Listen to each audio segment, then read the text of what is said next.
To do Bloomberg and everybody else. That was going on when I left. So You were watching the debate? I was watching for a little bit. Yeah. I was studying Torah. Oh, I know you're a much better rabbi than me. It's on. We just turned it on. I just switched it on. Good evening, everyone. Happy Wednesday. It's good to have you here. This is College of Jewish Studies, Valley Beth Shalom. We're delighted to welcome you. We offer university-level Jewish learning without the quizzes, football teams, or sororities, and it's good to have everybody here. Couple of announcements of things. Tonight is the penultimate session of our conversation. Next week, we'll conclude our conversation about the great debates that have shaped Judaism. We'll spend a little bit of time talking about the sort of what we've learned from all these debates, the idea of how Judaism absorbs multiple opinions and multiple truths. And then at the very end of next week's, if you'll stay, Rabbi Farkas has challenged me to a personal debate. He has agreed to take on the cause of the latke. And of course, we all know that while latkes are delicious, scrumptious, and wonderful, they don't hold, you should excuse the expression, a candle to Hamantash. And so next week, at the end of our conversation, the great debate, the Hamantash versus the latke, which is the authentic Jewish food. You'll have to come back and hear that next week, okay? In addition to that, of course, and you'll all get your graduation certificates next week. A couple of other things going on in the community. Tomorrow, Shabbos, of course, on Shabbat, on Saturday, we'll be welcoming a scholar, Rabbanit, or Rabbi Nechama Goldman Barash. Is an American scholar who made Aliyah to Israel and has been teaching at the Pardes Institute in Jerusalem and is recognized as an authority in Jewish law in Israel. And she has been elevated to the position of being a rabbi in Israel. So she is a woman Orthodox rabbi in Israel. Now, if that sounds like an oxymoron, a contradiction, and something that can't quite be, come Shabbos and meet her, okay? She'll be teaching us at 9 o'clock in the morning as part of the Torah study, and then she'll be with us after lunch for a Shabbat shiur, for a conversation about her work as a scholar and decider of halakha in the Israeli Orthodox community. Because Rabbi Barash does not use a microphone on Shabbat, the session will not be live streamed. So if you are in the habit of watching us on live stream, instead, what we're going to do is we're posting 2 of her talks that were previously recorded on some of the issues that are very important to her, including civil marriage in Israel and including issues of sanctity and sexuality, which are very important to her. And you're welcome to watch those and enjoy her. And those of you who will be here, come and you can hear her in person. Okay? Bill, did you need something? I was wondering if her tasks are similar to the Rabbanit B'nai David, Melissa? Yeah. You'll have to come Shabbos and find out. How is that?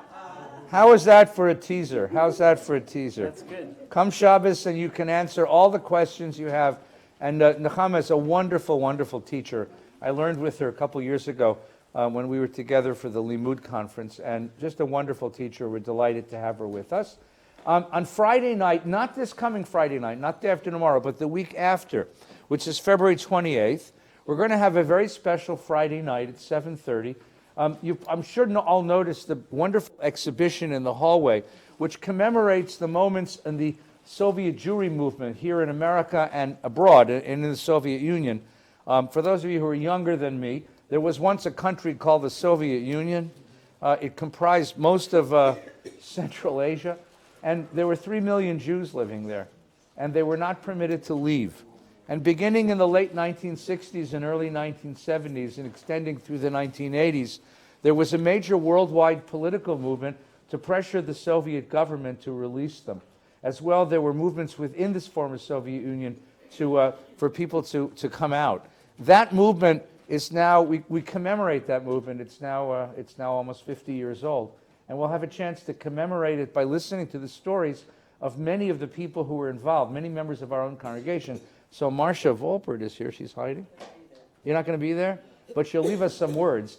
So Marcia, Eddie Robin, Janice Kaminer-Resnick, Jeff Levine, members of our community who were involved in the program will be able to share their experiences with us of going to the Soviet Union, visiting refuseniks, those who had been prohibited from leaving, and being part of this protest movement. It was the first great American Jewish protest movement, and that history will be our history. So come Friday night on the 28th and enjoy that conversation. Yes, please. I want to mention that Yes. my son was supposed to go to the Soviet Union. And?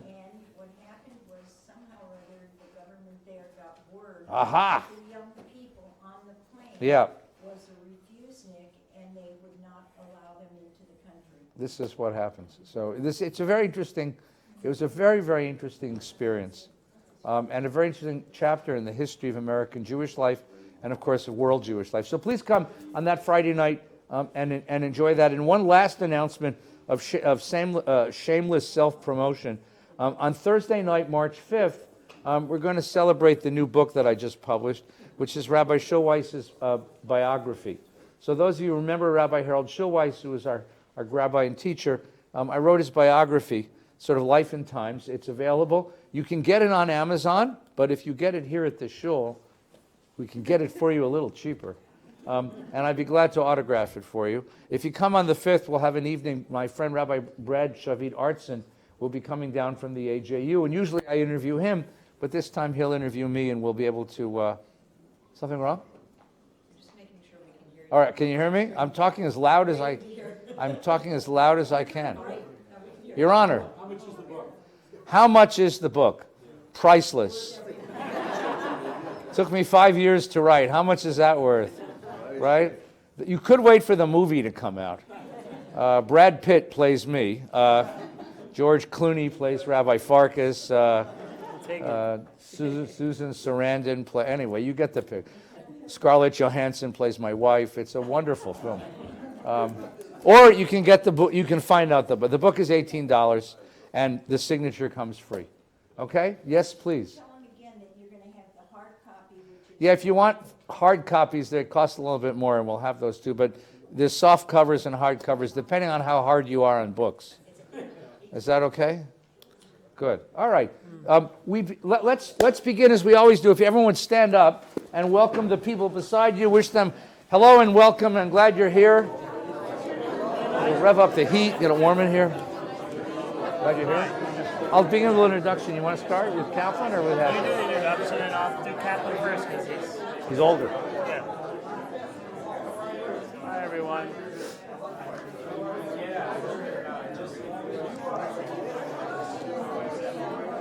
Good. All right, please put your arms around your new friends, draw them close. We make a bracha for the opportunity to learn Torah together. Baruch atah Adonai, Eloheinu melech haolam, asher kitshanu mitzvotav etzivanu la'asok b'divrei Torah. Ya'aseh shalom. Ya'aseh shalom. Shalom aleinu ve'al kol Yisrael. Ya'aseh shalom. Ya'aseh shalom. Shalom aleinu ve'al kol Yisrael. Ya'aseh shalom. Ya'aseh shalom. Shalom aleinu ve'al kol Yisrael. Ya'aseh shalom. Ya'aseh shalom. Shalom aleinu ve'al kol Yisrael. Ya'aseh shalom. Ya'aseh shalom. Shalom aleinu ve'al kol Yisrael. Please be seated. Our journey in our conversation has taken us from the Bible, through the rabbinic literature, the Talmud, through the medieval literature, Maimonides, the mystics, through the early moderns, the Hasidim and the Misnagdim, and now we come to that age called modernity, which is our own age. One of the problems with studying our own age is that the phenomenon we're going to be looking at belong to us, so they're sort of invisible to us. But we can understand that because we've taken this journey from the Bible down to modernity. From the Bible up to modernity, there is a certain unity in the way that Jews thought about themselves, in the way that Jews imagined the universe, in the social position of Jews. Modernity is the name of a revolution, an upheaval in the experience of all of Europe, all of European society, but most especially Jews. Most especially Jews. The first line in Mordechai Kaplan's important book, The Meaning of God in Modern Jewish Religion, the first line of that book is, modern Jews live in an entirely different universe than their ancestors did. Now, what does he mean by that? Well, the first thing is, in the middle of the 18th century, around the time of the American Revolution, you have the formation of European nation states. America, England, France, Germany, Italy, the Czech Republic. It got to Russia much later. In the modern nation state, individuals were seen as citizens. You weren't part of a guild or a class or a group. You were accepted as a citizen of the state. That freedom was opened to Jews. It went from west to east, from America to England, to France, to Germany, to Central Europe, to Czech Republic, to Italy. It got to Poland very late and never got to Russia. Now, what did it mean for a Jew to become a citizen? It meant we experienced something called emancipation. Up until the middle of the 18th century, the government told Jews where they could live. The government told Jews what professions they could enter. The government told Jews what pursuits they could follow. The government told Jews where they could go to school and where they couldn't go to school. There were tremendous restrictions placed upon Jews. The word ghetto is an Italian word meaning the iron forge, because it was in the iron forge neighborhood that Jews were allowed to live in Venice and nowhere else. There was literally a wall around the Jewish neighborhood, and after dark, you had better be in that neighborhood or you'd get killed. That was the rule. And suddenly, in the middle, the end of the 18th century, the end of the 1700s, Jews were allowed into modern society. You could live where you wanted to live. You didn't have to wear clothes that identified you as a Jew. You could enter professions that you were never allowed to be in before. You could go to university like everyone else. Suddenly you were allowed as an equal into civic society. Now just imagine that revolution. Imagine one generation wearing the garb of a ghetto Jew, used to living in the ghetto neighborhood, used to defining themselves as a Jew, separate from non-Jewish society, and your children suddenly allowed to become like everyone else. Imagine the impact of that. That was one of the revolutions of modernity. This sense that you are now welcomed in. Now, along with being welcomed into this society, right, there was an implied bargain. And the bargain is, well, sometimes it was implied, but often it was made explicit. You would be welcomed in as an equal if you gave up all of your obnoxious eccentricities. So stop dressing like a Jew. Take off that thing off your head. No strings attached to your pants, right? You were to speak the language, French, German, Italian, no more of this Yiddish. You were to participate as a full member of the community. No more Sabbath. Stop eating your own food, eat our food. Drink with us, be with us. Give up your cultural idiosyncrasies and you would be accepted as a member of this society. So this becomes a sort of threat to the lifestyle of Jews. Now, in addition to a threat to the lifestyle of Jews, now that we live in modern society alongside everyone else, something happens to the way we think. Now, this doesn't happen simply to Judaism. It happened to all cultures, especially religious culture. Up until modernity, religion was the principal way anybody knew anything. If you had a question about the way the universe was set up, about where we come from, about why human beings are different from animals, about why men are different from women, about why we obtain the social roles that we obtain, you opened the Bible, it told you.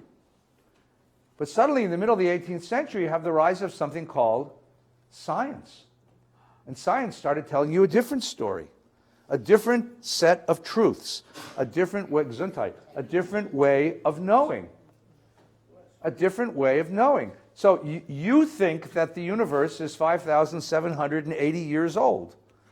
Science comes along and says, no, it's closer to 5 billion years old. And you think that the Earth is at the center of the universe. And science comes along and says, no, the Earth is actually the third planet around a medium yellow star on the outskirts, the suburbs of the Milky Way galaxy, which is made up of 100 million stars, and there are 100 million galaxies just like it floating in a known universe.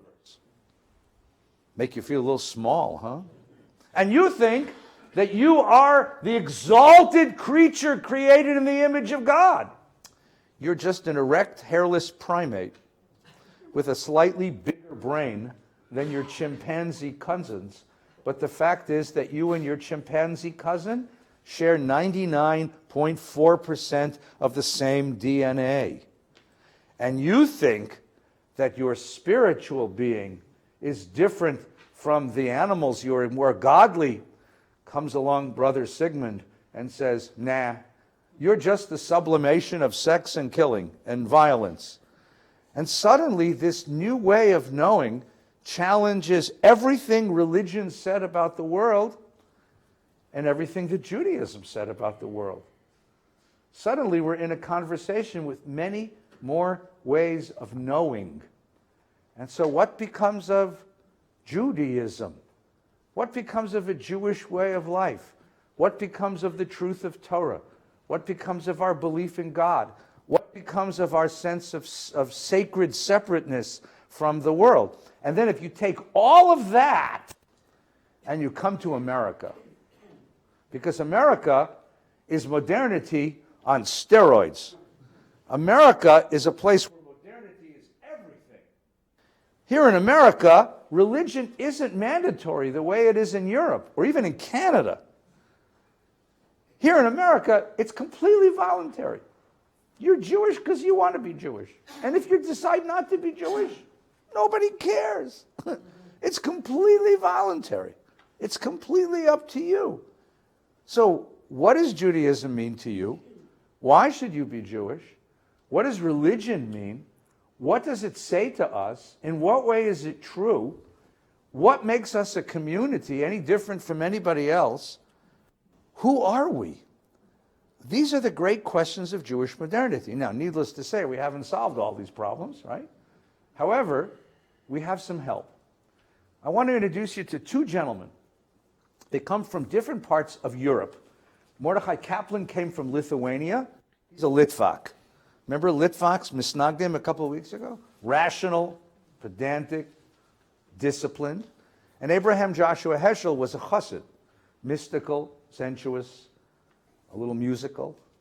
The two of them came to America and ended up, under different circumstances, teaching in the same institution, the Jewish Theological Seminary. In fact, not only do they both teach at the Jewish Theological Seminary at the same time, which is our alma mater. This is Rabbi Farkas, and he and I went to the same school, right? But they both had offices on the 6th floor of the office building, across the hall from each other. They actually liked each other very much cordially. Two elegant, highly educated, European disciplined gentlemen would come to work in the morning, greet each other warmly, ride the elevator up to the 6th floor. Heschel went to his office on the right. It was Gilman's old office. Kaplan went to his office on the left. It was Bert Visotsky's old office. Right? Yeah. Yes? I'm agreeing with you. Close the doors to their office, write vicious things about each other, come out at lunch, meet each other for lunch. They were very warm to each other. Went back up to their office after lunch, wrote vicious things about each other, and then walked each other home and davened together every Shabbos. Because they had completely different answers to the great questions. What is the truth of religion? How should religion be lived in America, in modernity, under these circumstances? What claim does Judaism have upon our hearts? Who are we as a Jewish people? What's the purpose of the Jewish people in the world? And tonight, we're going to introduce you to these two great thinkers. Rabbi Farkas will represent Professor Kaplan, and I'll do my best to represent Professor Heschel. Rabbi. Hi, everyone. Can everyone hear me okay? Okay, great. Thank you for having me, Rabbi. Always great to be here. I, too, enjoy riding up the elevator, having lunch with you, and then writing vicious things about you in my office. Just kidding. I can't help but thinking your remark about Freud and being a chimpanzee and enlightened chimpanzee, right? It's like what Mark Twain said, the difference between the word and the right word is the difference between lightning and a lightning bug. I know, by the way, I think, if I'm not mistaken, the molecular difference between a ping pong ball and a marshmallow is only 0.004%, right? So even though we might be, in my opinion, summation of a evolutionary process, I think we have to remember that those evolutionary processes, even those tiny changes, have quite different outcomes between being a ping pong ball or a tasty marshmallow. So Mordechai Kaplan. Kaplan is from Lithuania, was born in 1881. He made his way to the United States eventually, and he is a Litvak. He is someone who tried to address this issue of modernity by having each of us overcome what he saw was our old world backwards understanding of the universe. I have a text sheet. Does everyone have the Kaplan text sheet? Because I do want to get into that. Kaplan was responding essentially to the two questions that Rabbi Feinstein was posing: a revolution in science and a revolution in political associatedness. That is to say, how we associate with our larger community and corporate selves. So I want to actually address the science question first. So if you flip over the page and go to the bottom of the back of the first page at the bottom, it says Revitalizing Jewish Religion. Okay? So you should know that Kaplan was profoundly influenced by the American school of philosophy called pragmatics. John Dewey was probably one of the most famous proliferators of such a thing. And the way that they tried to approach truth, as opposed to the continental philosophy in Europe, was as opposed to trying to get to some kind of essential truth, they were trying to figure out how that truth played out in the real lives of human beings. That is to say, I care less about how many spheres are floating up in heaven and how many angels can dance on the head of a pin, as much as I would like to say, in my very sort of American accent, what does any of that have to actually do with me and how I live my life, right? So pragmatics was always focused on the function of a thing and the outcome of a thing, less on its true nature or its essence. And that becomes very clear as you begin to look at Kaplan's philosophy, okay? And I'll get into that a little deeper and tell little stories along the way. So if everyone could just take a look at this text at the bottom. I think this really encapsulates his first move into modernity in this way. He says, traditional Jewish religion belongs to another different universe of discourse from that of the modern man. And excuse me for the sort of the antiquated way of looking at humanity, right? Only through the lens of male understanding. So modern humanity, modern man. The ancients took for granted that the cosmos was maintained and governed not by forces which inhere in its very substance, but by a personal will which differed from the human will in being almighty and all-perfect. That is to say, you look out on the universe and you try to explain what is it all about. The way that we would understand why, for example, an apple would fall from the tree is we understand laws of gravitational pull. Or we understand why a human being would get sick is because we understand the eternal war between bacteria and our immune systems. In the other universe, in the world that we come from before the dawn of modernity, why did an apple fall from a tree? Because God willed it to happen.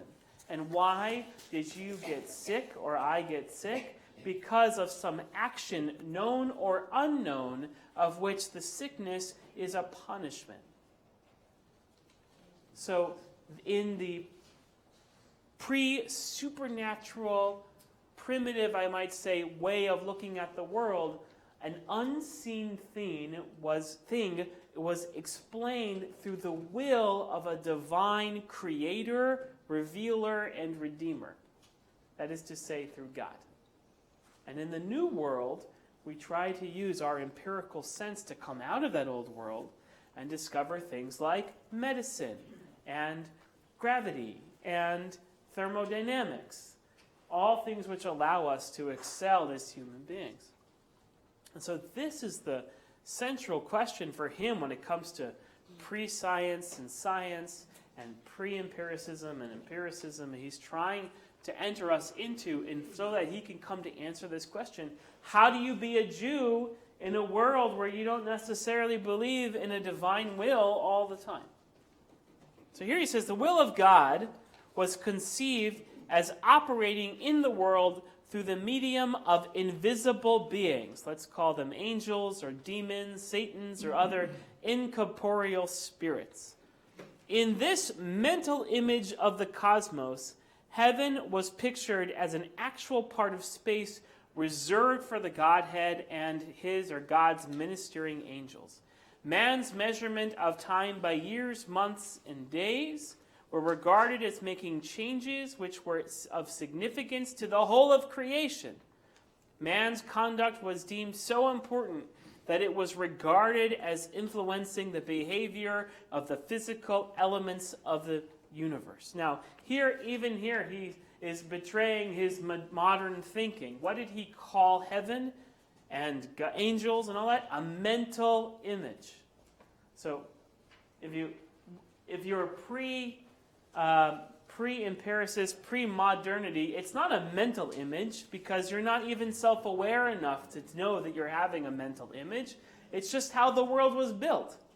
You look at the world, you look at the mountains, and you've been told a story about why they exist and how to operate in that world.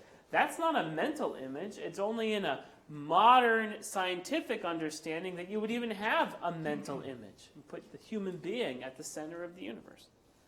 And so everything in the pre-supernatural world was deemed to be, it was regarded as influencing this behavior of this unseen deity.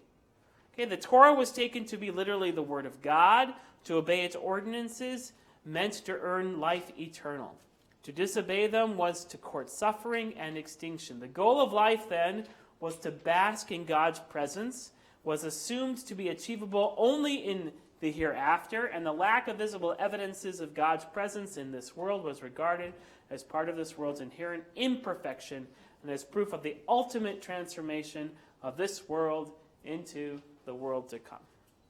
And there are many who assume that religious truth differs from the truth of the material world in being absolute and immutable. Religious teaching, they maintain, must belong to eternal verities, otherwise it is a delusion. According to them, no change in circumstances or in our pattern of thinking should affect religious tradition. It is futile to argue with those who subscribe to these assumptions, and the very trend of all modern thinking is to repudiate them as false. What he's saying then is it is irreconcilable between prophetic truth and the Word of God as understood literally in the Bible, in the Torah, and modern science. They do not speak to each other. Thus, this is the conundrum that we find ourselves. Okay? And if you go into the next paragraph, he says, in the past, the process by which the continuity of Jewish life and thought was maintained was an unconscious one. Before historic research or before any of the social sciences were born, men lacked the historic perspective which might have made them aware of the discrepancy between the original meaning of the sacred text or a ritual practice and their understanding of it. However unwarranted such understanding actually was, they were not troubled in the least by scruples about anachronism and were therefore not inhibited from reading their own needs, beliefs, and ideals into the religious traditions which have come down to them. We, on the other hand, must seek to maintain the continuity of the Jewish religion by a method which is in keeping with the modern historical sense and which takes into account our repugnance to anachronisms. The method which the ancients employ may be termed transvaluation, and the method we must employ be termed revaluation. The idea being, the claim he's making here, which to my postmodern mind feels a little bit chauvinist, is that everything that came before the period of modernity is wrong, it is backwards, it is too supernatural, and they didn't have enough self-awareness to even know that they themselves were using their pre-modern values and reading it into religion as opposed to just pulling something out of religion and experiencing it themselves. What he's saying essentially is that a pre-modern conception of the world was not at all personally self-reflective, and therefore it was very easy to have anachronistic readings of texts and being involved in the living will of an unseen God, and that's how we used to participate. Judaism was somehow this dance between the person, the human being, and God. We, being our super enlightened modernist selves, with the inventions of things like electricity and radio and machinery and elevators, that we have come to a new understanding, a mechanistic understanding of the universe, and we ourselves have no such sort of tolerance for these pre-natural, supernatural, mythological, storytelling, ghetto version of the world, and we have to enter into the world, and thus Judaism has to enter into the world using our very modern sensibilities. We have to excise from our own religion the myth, the supernaturalism, and come into Judaism by revaluing the things that exist in tradition and changing them to make sense to the modern sensibility. He ends by saying, revaluation consists in disengaging from the traditional content those elements in which answers permanent postulates of human nature, and in integrating them into our ideology.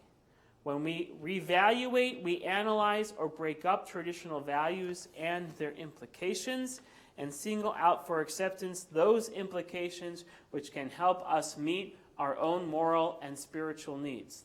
The rest may be relegated to archaeology. Pretty serious. So what he's saying here is, if you believe that women should have an equal place in Jewish life, then anything that is anachronistic that keeps women from having an equal place in Jewish life needs to be cast onto the dustbin of history, and we must then look at all of our traditions and either create new rituals or revitalize or repurpose current rituals or previous rituals so that we meet the needs of our own society. Okay? That task of revaluation is the task that leads him to the idea of what he calls reconstruction. And we know this, that he practiced this every day of his rabbinate, especially as he got more and more into the process of understanding Reconstructionist Judaism and creating Reconstructionist Judaism, because he created the first bat mitzvah ceremony in the United States. In fact, my mother was a Kaplanian bat mitzvah, which was on Friday night, not on Saturday. She got to read some Psalms and Haftarah, but not read from the Torah. And it was because he was pushing these ideas. He was pushing the ideas, right? And he had 4 daughters, yes. Yes, Jonah? Question on what you just said. Yes. How would Rabbi Kaplan speak of anti-Semitism today within the context of Reconstructionist Judaism? If he believed that Judaism is a civilization and that we evolved, so then can you speak for a second on what Reconstructionist Judaism would have to say, if you know it, on what we're experiencing today in America that aspect? Great, so good question, but I haven't gotten to Judaism as a civilization yet. You're already 2 chapters ahead of me. I'm just explaining what he's responding to, and now let's talk about how he's going to fill this void. Because now, suddenly, we can easily say, wouldn't it just better to be a New Yorker or a Detroiter or some version of an American city-goer than it is to be Jewish? Except that the world in which he lived in, I don't know of any Jews who could join New York country clubs, or any Jews who could go vacation at New York resorts. And certainly here in LA, we couldn't join the LA Country Club or the Riviera. We were already segregated out by society as is, and we were still, even though we wouldn't call it a ghetto, we were still considered to be a minority, historically marginalized part of American society. That, one second, Gary, that still spurred him then to think about how do we recover or reevaluate Judaism not just as a supernaturalistic, God-centered, or God-fearing religion, but as something else in which our identities as new human beings in this modern world with free, relatively speaking, free association in an American democracy can hold on to our religious roots. And for him to do that, you have to go back to the top of that, the back of the first page, at the very top where it says civilization. Does everyone see civilization? Okay. He wants to define Judaism as a civilization is not a form of truth, but a form of life. Now, as someone who's philosophically minded, I read that and don't know what it's actually saying. But I think he's trying to say is rather than thinking about it as a single or as a group identity with a metaphysical God, we should be concentrating on how Judaism is proffered, promulgated, and experienced in relationship between one Jew and another, between our Jewish history, let's say, and our Jewish present, and indeed our Jewish future. Essentially saying, although he does bring this in later, leave God out of it for right now. Okay? Here's what he says there. He says, Judaism must be more than true, good, and beautiful. It must first of all be alive. And it is alive only to those who live it as a civilization. Judaism is the spirit of a nation and not the cult of a denomination. When we accept Judaism as a cult only, we consider it our duty to help maintain a synagogue, to attend services occasionally, and to refrain from intermarrying with non-Jews. But when we accept it as a civilization, we cultivate the knowledge of Israel's past so as to make that past an integral part of our personal memory. We dedicate ourselves to the furtherance of Israel's career, beholding in that career our own personal future. When we accept as far as in us lies the responsibility for the material and spiritual welfare of all world Jewry.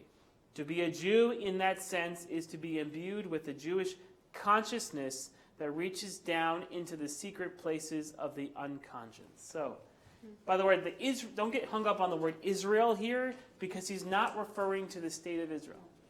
He's referring to Israel as the name for you and for me. So what's he really getting at here? He's looking at peoplehood, right? He's looking at this idea of peoplehood that's not just in it for ourselves. We're looking at ourselves as a spirit that extended back through history, iterated in all sorts of different ways, and looking to our future. So think about it this way. What was the purpose of a synagogue that before Kaplan came along and tried to revolutionize it? Services. Right. You would have minyan twice a day. You would have Shabbos. The rabbi might teach a few classes here and there. The synagogue might have a mikvah at it, so you had to worry about ritual purity, right? Maybe there'd be a few classes. Maybe there'd be a Purim dance once a year, a Purim ball. Maybe there would be a couple of fun things happening, right? So what was the purpose of a synagogue? To maintain the religious, he would say cult, meaning the ritual part of our religious identities. So you are a good Jew if you went to shul, studied, kept kosher, kept Shabbos. Okay? What is the vision of a synagogue that he created that we ourselves at Valley Beth Shalom know because we've inherited that model? JCC Community Center. Right, like a community center where you can be a good Jew if you pay your dues, if you not only come to shul, keep kosher, etc., but what happens if you don't do any of those things, but you come for cultural programming? You're going to go play basketball in our gym, or maybe do Israeli dancing, or if you decide to be part of a cooking class, or a Yiddish book club. The synagogue center, which is what he termed it, was a way of cultivating a sense of Jewish civilization. Civilization doesn't just mean that you live in one spectrum only. That is to say, you're ritually pure or ritually impure. You are righteous or you are a sinner.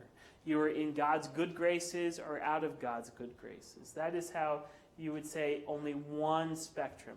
For Kaplan, it was a multi-spectrum. That you were a cultural Jew, you were a gastronomic Jew, you were an athletic Jew, you were an artistic Jew. Right? And Valley Beth Shalom has inherited much of that. Right? You would say, what is the quietest day on campus? Rabbi, what's the quietest day on campus? The least number of people here over a 7-day period. Christmas. Okay, that's not one day a year. Oh, one day sorry. A year. 7-day period. Oh, which day in a 7-day Yeah. period? No, probably Tuesday. Tuesday? No. Tuesday? I mean, I teach 14 hours in a row on Tuesdays. Yeah, but not here. You're out No, somewhere no. else, Shabbos is pretty quiet afternoon. Shabbos afternoon from about 2 o'clock to about 5 o'clock. Yeah. When we have a mincha bar mitzvah. That's pretty or- quiet. That's pretty All quiet. right, so we have yeah. about 4 hours of quiet. Shabbos morning, we'll still get between 400 and 1,000 people in the building. But you come on a Wednesday, and you start at 7:30 in the morning, and you leave at 9 or 10 o'clock at night. There are more people here on a Wednesday than there are on Shabbos, but that doesn't mean that quiet at VBS doesn't mean there's nobody in the building. Quiet means there's only 1,000 people on campus, right? But my point is that every 7 days a week there's something here. Okay, so this is what Kaplan wanted to do: is he was taking a group of people that he saw with an open society that loved science and culture and art, and were really quizzical about a medieval dictatorial God that was unseen ruling the universe, and said, if I have to change the Jew or change the religion, Judaism, I'm going to change Judaism. Which means that when a mitzvah no longer holds our sacred attention, we're going to throw it away. And we're going to reevaluate it, reconstruct a Judaism based on the Jews of the American zeitgeist. So go to the front page, and I'll just go through these principles really quickly about reconstructing Judaism.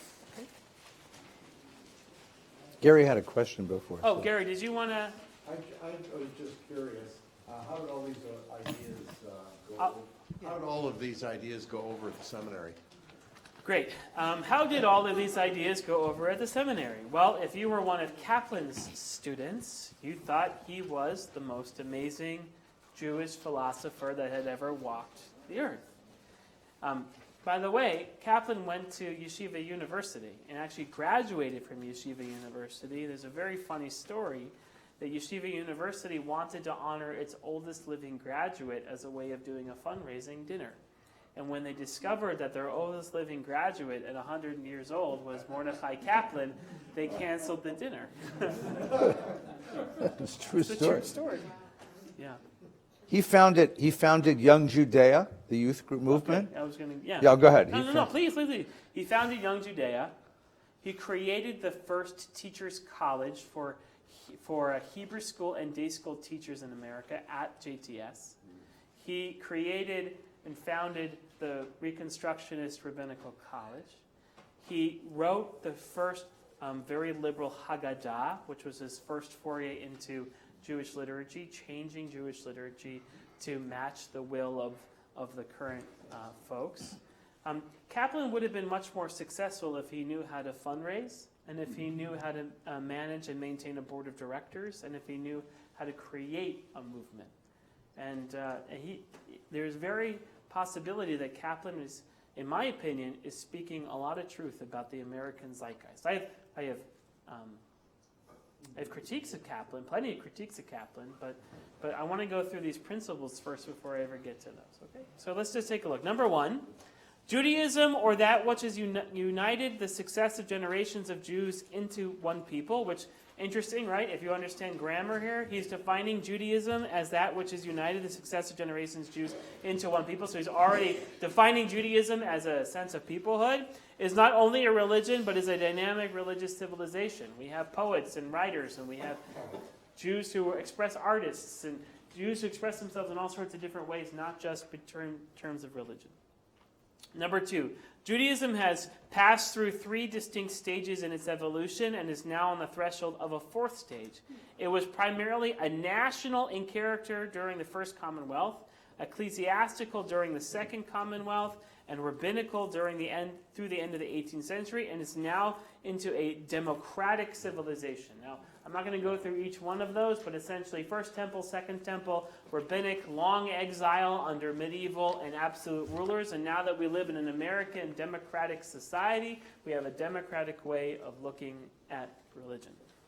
Number three, the emergence of the next stage calls for the reconstitution of the Jewish people and its enhancement, the revitalization of Jewish religion, and the replenishment of Jewish culture. Number four, the reconstitution, this is before we got to reconstruction. Reconstitution of the Jewish people is predicated upon the following. A reclamation of the land of Israel as the home of the historic Jewish civilization. So here, clearly laying out his Zionist bona fides. And B, the renewal of the covenant binding all Jews throughout the world into one united people, with the Jewish community in Israel as the core.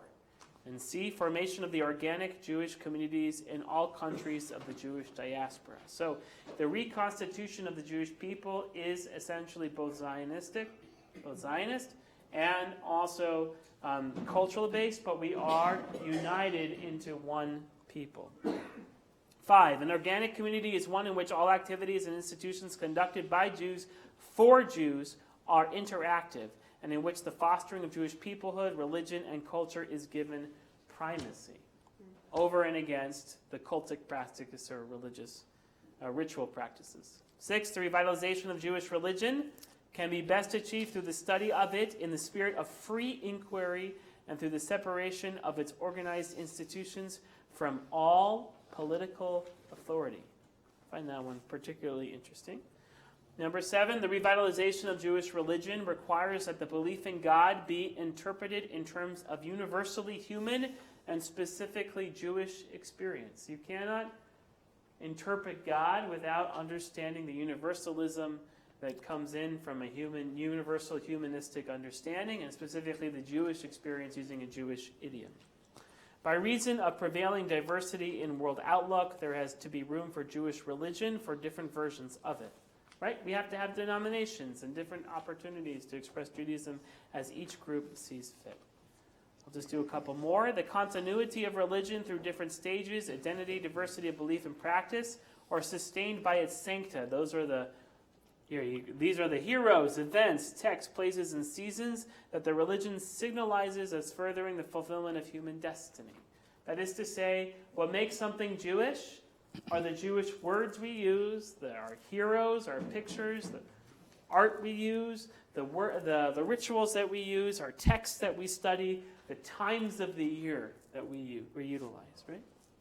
Okay, and then lastly, the traditional conception of Torah should be expanded to include ethical culture, the fostering of love and justice in all human relationships, ritual culture, the fostering of religious sancta with all of its symbolic significance, and an aesthetic culture, the fostering of arts as a means of expressing the emotional values of Jewish life. That is to say, an ethical culture that is all about how we relate to each other in positive ways, the ritual play that we do together through services, etc., and then the aesthetic, which is like art, poetry, music, etc. Okay? And then at the very end, loyalty to Judaism should be measured by active participation in Jewish life in keeping with the foregoing principles. That means your loyalty to the Jewish people is seen not so much by how many mitzvot you can keep, but whether or not you identify yourself actively as participating in the civilization that we call Judaism. Judaism is a civilization.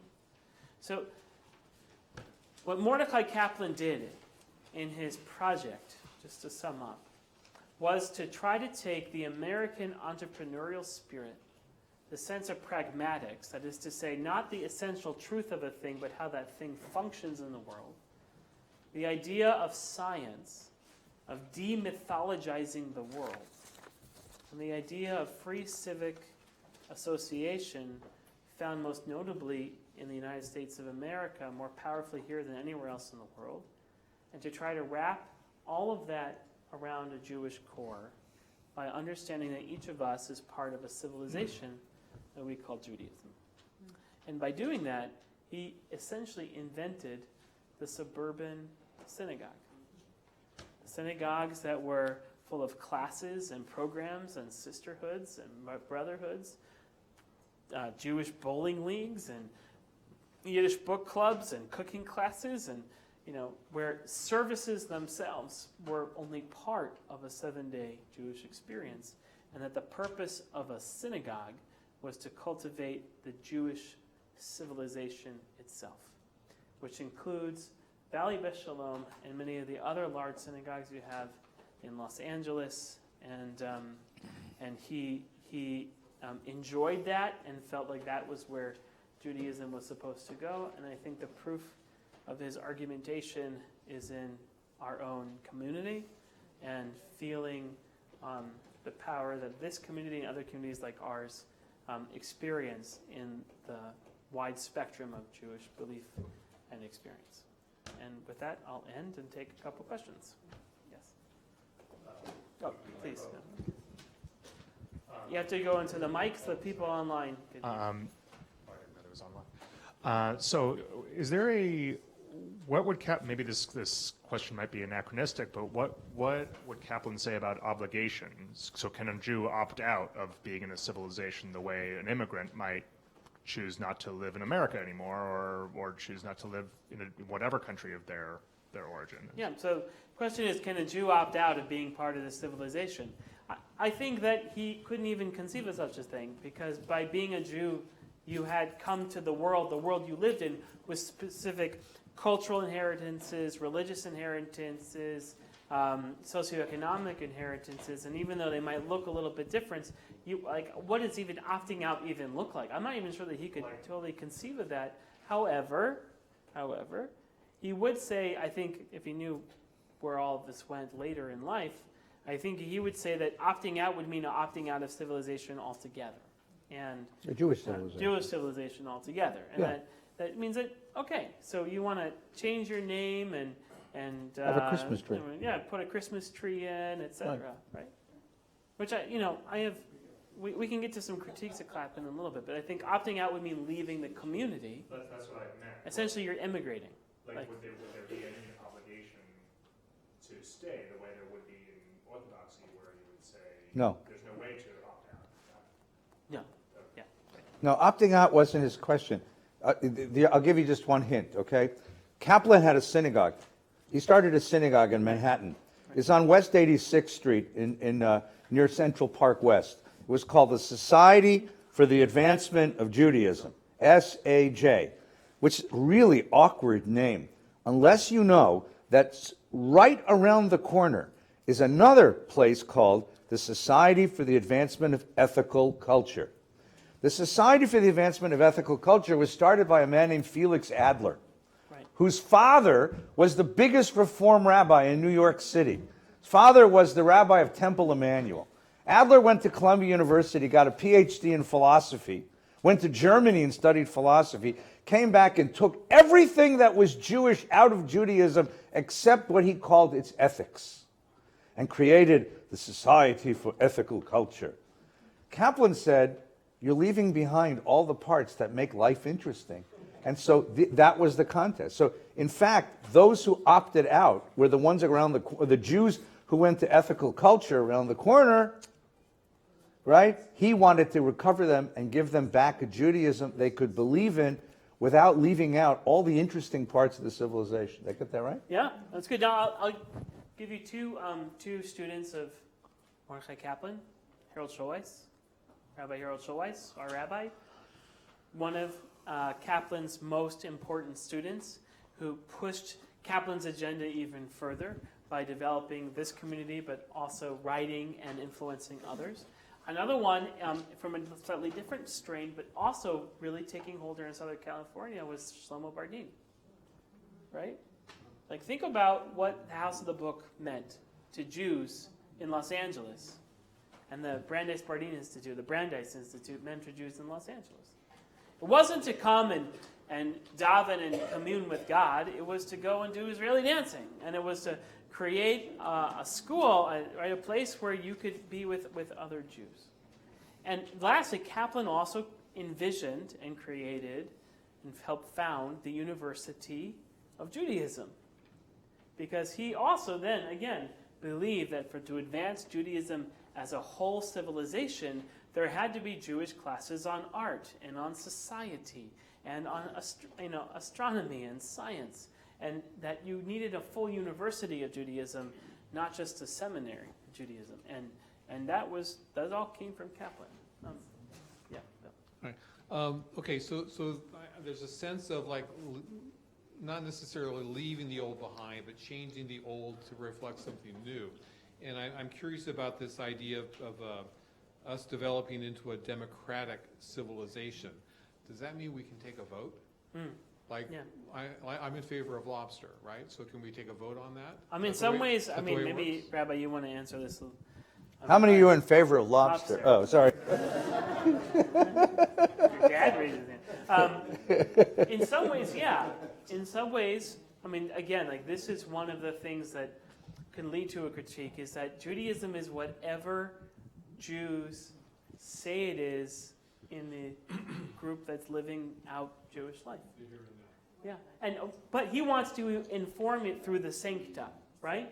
So through the historical relevancy and religiosity that has existed, we have to filter it through that. So perhaps, he wouldn't. I don't know that he ever gave up kashrut. Well, no. Kaplan himself lived a very orthodox religious life. The first thing is, when he says there are these 4 ages, right? It's a question of who controls. Right, it's about power. In the first age, you defined yourself as a Jew because you were a citizen of the Judean state, and the king of Judea told you what to do. King David, you paid taxes to King David, and he took you to war. In the Second Temple period, you paid sacrifices to the Temple of Jerusalem, and the priest told you what to do. In the Rabbinic period, the rabbi told you what to do. Now, the board of directors can tell me what to do. Now, I could quit. I could resign, as could Rabbi Farkas, although he needs the money more than me. But the board of directors owns this synagogue. You own this synagogue as a member of the synagogue. It is by nature a democratic institution. That's number one. Number two, what he's going to say is exactly what you said. Jews have always voted. That's right. I'll give you an example. What's the holiest prayer we say all year? Kol nidrei. It's the only prayer you guys show up on time for. You never show up on time for shul, except once a year. You show up on time. Kol nidrei ve'yasarei ve'charamei. And if you look in the holy books about that prayer, you'll find that the rabbis considered it stupidity. That's what the rabbis said about it. Minhag shtus. You can't say a formula which erases your vows and promises. That's foolishness. And yet, the Jewish community embraced, largely for the melody, by the way, embraced it, and it became part of your culture. We've always voted on stuff, right? We voted the rabbis in and Christianity out. We've always voted on stuff. So he's going to say what we simply did is advance democratic decision-making to a conscious process, but it's always existed. Minhag is halacha. Minhag is halacha. Minhag makes up what we do as Jews. It's always been the decision of the Jewish people to decide what to observe and what not to observe. You get enough Jews eating lobster, or better yet, think of it the other way. Think of it as a positive thing. You get enough Jews recycling that in the next generation, for the kids in our day school, recycling is a mitzvah. They don't not recycle. They think of not recycling as treif. But kids rifling through the trash cans to pull out soda cans, because for them, recycling is chovah. It is a mitzvah. That is a democratic decision of the Jewish people. I mean, so this is supporting the state of Israel is a mitzvah. Right? I mean, you eat treif, no one's going to mind. You raise your hand and say we should give Israel back to the Palestinians, they'll kill you. You'll get killed for blasphemy in the Jewish community. That's what he means by democratic. As a community, we make decisions about the content of our faith. Get it? All right, someone had a microphone. Sorry. Yes. How much of a student of Asher Ginsburg do you think Mordechai Kaplan was? About 80%. 80%. Yeah. 80%. He really is a translator of Chara'am in the American idiom. Okay? Yes, please. Okay. Did he have any limits?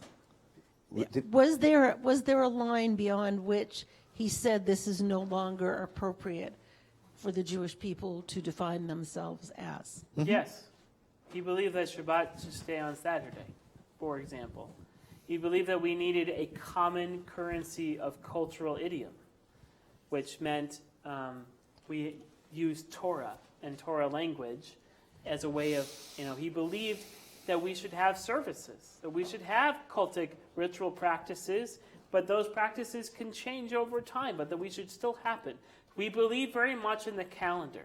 He believed that Rosh Hashanah is Rosh Hashanah, Yom Kippur is Yom Kippur, Pesach is Pesach, and that those are embedded in our culture, and we can't uproot those. Those are part of who we are. So yes, he had limits. He believed in conversion. He believed that you couldn't necessarily just choose to be Jewish today and not tomorrow. He believed that there had to be a bar that you had to cross in order to become Jewish, because you had to adopt the sancta of the community to be Jewish. He didn't write on Shabbat. He kept a very Orthodox Shabbos lifestyle until his 70s or 80s. And he even wrote in his diary once how embarrassed he was that he was writing on Shabbat. But he had this thought, and he was getting to the age where he was afraid he was going to forget it. And so he wrote it down on Shabbat, and how sad he was and hope his daughter doesn't read this. And he wrote that in his diary. He believed in culture. The word is culture. Culture is organic. In order for culture to be identifiable, it has to have a certain coherence. It can change, but like anything organic, it changes slowly and a piece at a time. If you change the whole thing, if the dog becomes a cat, it becomes unrecognizable, right? But you can cut the dog's hair and braid it and put little ribbons in it and call him, Fluffy instead of Rough, and you have the same dog, right? And that's the idea. So he believed that Judaism can change organically, but it had to have a coherence with what it was before. That's the process. Now I want to get to Jonah's question about anti-Semitism, because I think we should maybe end, because it's a very prescient moment today. Kaplan has plenty of answers to how we would approach anti-Semitism, because the idea of being anti-Semitic, it means that you're not just rejecting Jews for our religious beliefs or our rejection of Jesus, for example, but you're rejecting our entire culture, our entire civilization. We are hated because we have a civilization, so some would say that those who didn't have one or don't feel close to one look at how close-knit we are to each other, and that they feel that is something that they either have jealousy of or do not understand, and it is something almost unique to the Jewish zeitgeist to feel both connected to a Jew here and a Jew abroad, and that we're still part of each other. and that there is something then that inures a sense of jealousy and probably indeed hatred. So he would probably say, as a response to anti-Semitism, that it's the very thing they hate that makes us unique and special and a reason to prolong. Yeah, I think the other answer, just to add something to Yep. the rabbi, I think the anti-Semitism that Kaplan resented the most was Jewish anti-Semitism. Yeah, internal Jews. Second Right. generation Jews whose Right. parents were immigrants, and these were firstborn generation to America, who deeply hated themselves because they spoke with an accent or their parents spoke Yiddish, because their ways were strange. He looked at ethical culture around the block as a bunch of Jews. There were Jews at ethical culture. Remember the old joke, right? The old joke was that, some of my best Jews are friends, There were Jews around the block, but they were Jews who wanted to jettison their Judaism, hated themselves for being different than the non-Jews they were trying to become. And it was that self-hatred of Jews, Jewish anti-Semitism, that he resented the most. He was trying to give Jews a way to be Jewish in America and be proud of it. And embrace it and love themselves and love their Judaism. And maybe an American. And be be an American. correct you with something. Yeah, go ahead. The priest said, some of my best friends are Jewish. No, the other way around. No, Some of my some best Jews are friends. That's the joke. That's the joke. It's okay. It's okay. How can you say Yeah. that there is Jewish anti-Semitism when, by definition, those words were created to be used against us as a people? Because there are people that hate themselves, who hate their own Jewishness. I've met lots of Jews who are embarrassed of their grandparents or embarrassed of their parents. Jews who believed when you internalize what other people hate you for, that's called internalized anti-Semitism. If you believe that Jews are wealthy and control the world as a Jew, then that's internalized anti-Semitism. If you believe that we are stingy and that we, never pay retail and that we try to take advantage of other people, that is internalized anti-Semitism. It's using the tropes of anti-Semites to describe ourselves. And there are plenty of... So all you have to do is look at how Jews are depicted in movies and popular culture in the last 50 years to see internalized anti-Semitism. And many of the best Jewish characters today that are Jewish positive are characters that are marginal to the traditional Jewish zeitgeist. For example, an African-American woman who converted to Judaism and quotes Talmud and Jewish values on a show called Orange is the New Black. Or the rabbi in another show that is the only positive Jewish character in a very troubled family from the Palisades in Echo Park here in Los Angeles. So, those are examples of where Judaism is portrayed positively on television, as opposed to the Woody Allen character, Seinfeld characters, etc., where Judaism is portrayed very negatively. So to finish just for a moment, Kaplan understands that at this moment in our history, with science taking away the foundations of Jewish belief, and democracy giving Jews a door open to participate fully in the culture outside and become like everybody else, the only way to save Judaism is to change Judaism and make it both philosophically palatable and culturally interesting to Jews. Change Judaism. Now, across the hall on the 6th floor of Jewish Theological Seminary was another philosopher named Abraham Heschel, who completely rejected that, who said the only way to bring Jews back to their faith is to change Jews.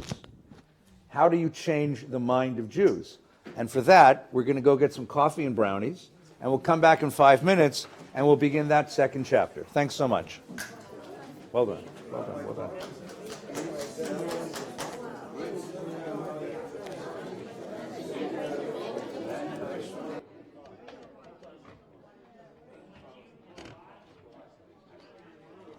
Don't worry about it. You answered my question anyway. Yeah, you're right. If it was a guest speaker, we would all applaud it. We didn't take these guys for granted.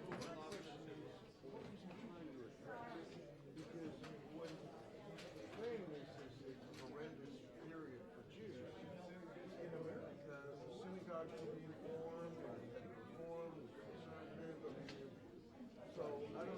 good question, because I think he was trying to expand the captains, yeah, to gain a larger audience, make it more contemporary, make it more. I think he was trying to change Judaism because he invented this Reconstructionism, which really hasn't taken off. So anyway. Yeah. So how you been? I'm good. Good. Yeah. So is this, the move in here was just smaller crowds? Yeah. It's actually kind of nicer. Yeah. Smaller crowds. I didn't think they wanted to heat the bigger room. Yeah. Some of the ones in the other rooms seem to get a much bigger audience. Yeah. Well, I think it's a chicken and egg thing. Yeah. But Torah study here. Standing room. Yeah, jam. I haven't come to the one here, but I've watched it online. Yeah. It's a interesting.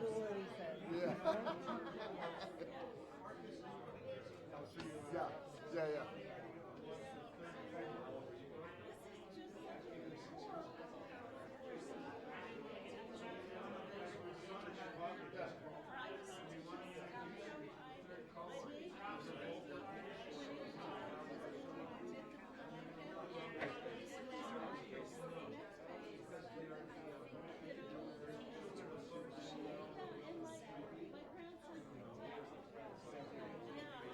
Interesting stuff, huh? Yeah. Really?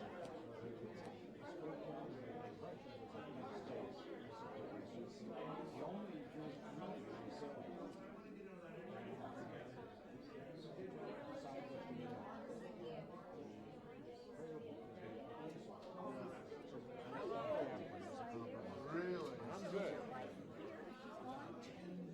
She's here. No, that's next week. Did you get my email? So we started About Barry? Yeah. when Troy Said something to you? Yeah. Pretty much the same thing, wasn't it? well, but a lot of the English was different and stuff like that. Yeah. Anyway, my kids were so impressed at my grandchildren. Yeah. And the captain said, no.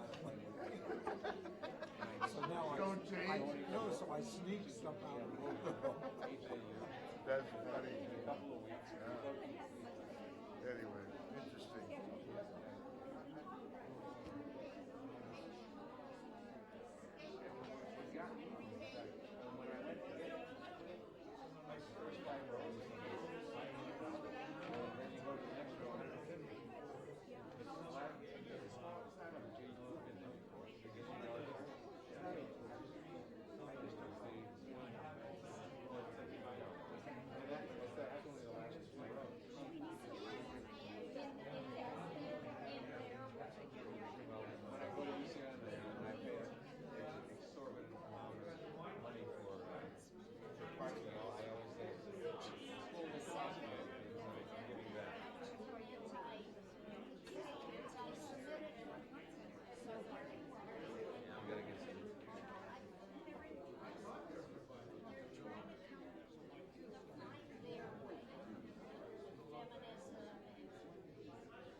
Yeah. Good.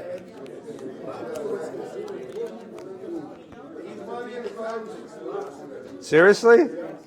You know what it costs? It's like ridiculous. It's the reason God made it treif. I think that's a good idea. But you get three tickets, 3 pass tickets. So if you're in a place and they have a terrific veal scallopini, you can have it. Veal parmesan. Okay. Good evening. Come in. Let's listen. Let's learn. I saw that. I was very disappointed. Very, very disappointed.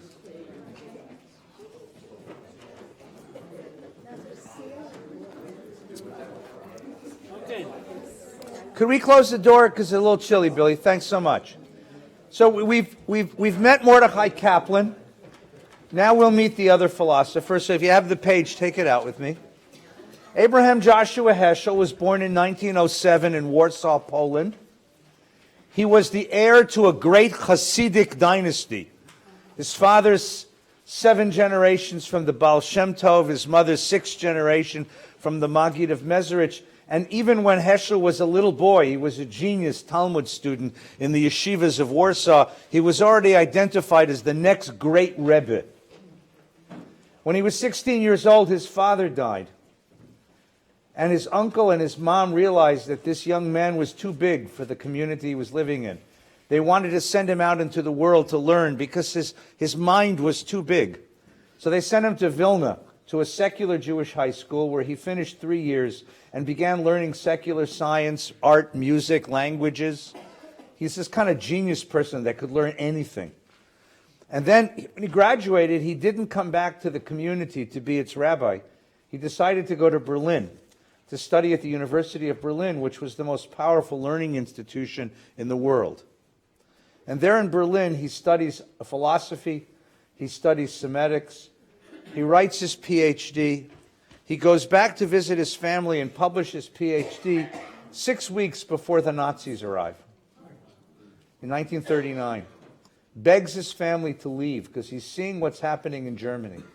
The family won't leave.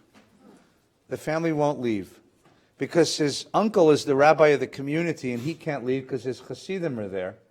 And his mother's, the uncle's sister, and she won't leave her brother. And Heschel's sisters won't leave because their mother's staying there. So he kisses them all goodbye. He has an uncle living in another uncle living in London.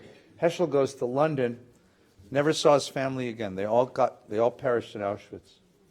He stays in London for 6 months and then is taken to Cincinnati, Ohio, as a teacher at the Hebrew Union College. There he learns English. And in 1945 comes to New York City to be a faculty member at the Jewish Theological Seminary of New York. Heschel is a fish out of water. He is a profoundly religious man, a profoundly mystical Jew, a Hasidic Jew living in secular, scientific, modern America. America doesn't understand him, and he certainly doesn't understand America. He doesn't understand these people. In a nutshell, this is Heschel's way of looking at the world. There are many ways of appropriating knowledge, because there are many forms of knowledge. And for each kind of truth in the world, we have a different way of knowing. If you want to know the origins of the coronavirus and how to treat it and how to create a vaccine for it, better go ask a biochemist or an epidemiologist or an immunologist specialist. But if you want to know why people fall in love, don't go ask a biochemist. Because the biochemist will tell you something about hormones and enzymes and proteins in the brain, and you'll say, no, I want to know why people fall in love. And you'll discover that while a biochemist is very, very useful for explaining how diseases start and how to cure them, if you want to understand how people fall in love and why they build families and why they write symphonies and why they compose novels, you better go ask a poet or an artist, Because poetry and art and music are a different way of knowing different things in the world. For every kind of thing to know, there's a different way of knowing it. Don't apply the wrong way. Religion is a way of knowing the world. It's a way of knowing certain things in the world. You can't ask anyone to prove or disprove religion scientifically because science knows a different thing about the world. Heschel has a name for this. He says we have a conventional sense of common sense, a sense of rationality. That's the scientific way or the rational way of knowing parts of the world. And then all of us are born with what he calls a sense of the ineffable. Now I had to go look up ineffable, so don't feel badly. The word ineffable means unexpressible. That which words can't express. Okay? Right? So my wife had a doctor, an obstetrician, who helped us birth these babies, right? And this obstetrician watched Nina get pregnant, and, well, not get pregnant, but watched Nina be pregnant, and watched the progress of the pregnancy, and explained to us how big the baby was, and took readings from the sonograms and from the amniocentesis, and then was there in the delivery room on the day that my wife gave birth to my children. He knew all the science of that. But the moment that he took that tiny baby and handed him to me, I experienced something which no doctor can explain. The sense of the utter miracle of new life and the utter infinite preciousness of this tiny creature who would grow into the children that I love. And my affection and love and respect for my poor wife, who just gave birth to the kid. That's the sense of the ineffable. And all of us have that. Religion is all about that sensibility. So what Heschel is going to say to Kaplan is, I respect what you're doing, but you're all wrong. You're trying to make religion fit into your scientific world. Religion doesn't fit into your scientific world. Religion deals with other experiences and other things that we human beings know. So let religion do what it does. Here's the beginning of Heschel's great book, God in Search of Man. This is the very first words of the book, top of the page. Everybody see where it says Heschel? Got it? Right? It is customary to blame secular science and anti-religious philosophy for the eclipse of religion in modern society. It would be more honest to blame religion for its own defeats. Religion declined not because it was refuted, but because it became irrelevant, dull, oppressive, and insipid. When faith is replaced by creed, worship by discipline, love by habit, when the crisis of today is ignored because of the splendor of the past, when faith becomes an heirloom rather than a living fountain, when religion speaks only in the name of authority rather than the voice of compassion, its message becomes meaningless. It's not, Professor Kaplan, it's not that science refuted religion. It's that religion forgot what it was supposed to do. It forgot the questions it was supposed to answer. It forgot the things it was supposed to teach us to know. It forgot what it was supposed to do. You're practicing bad religion in America. It's not that you have to change Judaism. You have to remember what religion is here to do. Religion is an answer to, again, excuse the masculine, our ultimate questions. The moment we become oblivious to the ultimate questions, religion becomes irrelevant and the crisis sets in. Our task, the task of learning a philosophy of religion, is to rediscover the questions to which religion is an answer. Religion offers answers to questions people forgot to ask. You Americans want to know how to get more successful, how to lose weight. The greatest discovery you could make in America is how to lose 20 pounds in 10 days without dieting, right? Everybody wants to know how to become a millionaire. Who wants to be a millionaire? There was a game show later. People want to know how to be successful, how to have peace of mind, how to have... Religion isn't designed to ask those questions. What question is religion designed to ask? We've all asked these questions, but you have to be in a certain frame of mind to ask the question. The questions of religion are, why am I here? What's the purpose of my existence? What's the meaning of life and death? What does it mean to live if I only live for a brief amount of time in this world? What should I put myself into that matters?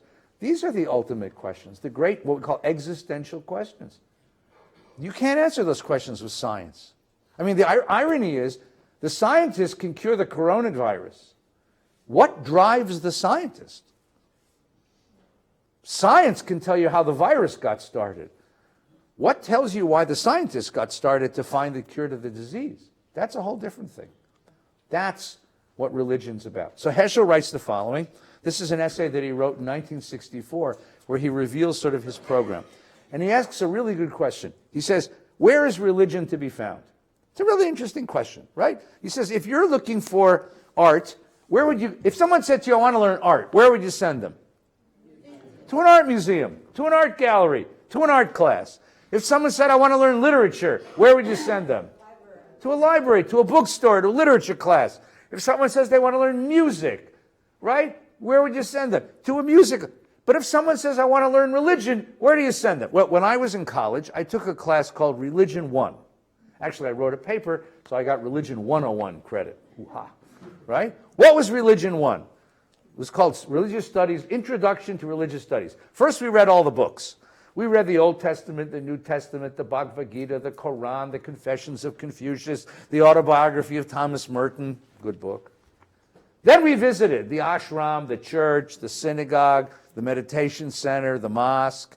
Then we met the practitioner. We met the imam and the guru and the rabbi and the priest and the minister. Then we witnessed the rites. We witnessed communion and we witnessed some Muslim prayer and we witnessed, and then I took a test and I got a B. Damn it, you know. Do I know religion? I know its practices. I can explain its doctrines and dogmas, what it believes in. I can tell you its history. Do I know religion? So what he says, religion has been reduced to institution, symbol, and theology. That reduction, it means the reduction, does not affect, I'll translate this in a minute, does not affect the pre-theological situation, the pre-symbolic depth of existence. To redirect the trend, we must lay bare what is involved in religious existence, recover the situations which precede and correspond to theological formulations, recall the questions which religion doctrines are trying to answer, the antecedents of religious commitment, the presuppositions of faith. He said, look, if you tell me that religion is no longer in force in modern society because science has undercut it, what I would ask you to do is to go back and really, really learn religion, because what you've learned is not really religion. You just learned its external trappings. Look at the next line. To some, the truth of religion is ritual, what you do, lighting Shabbos candles, taking communion, making pilgrimage to Mecca, okay? To others, the essence of religion is dogma, what you believe, okay? But there's another component, which may be regarded as the vital ingredient, and yet because of its imponderable nature, it often escapes the eye of the observer. It's that which goes on within the person, the innerness of religion. Vague and often indescribable, it is the heart of religious existence. Ritual and myth, dogma and deed remain external unless there is a response from within the person, a moment of identification and penetration to make them internal.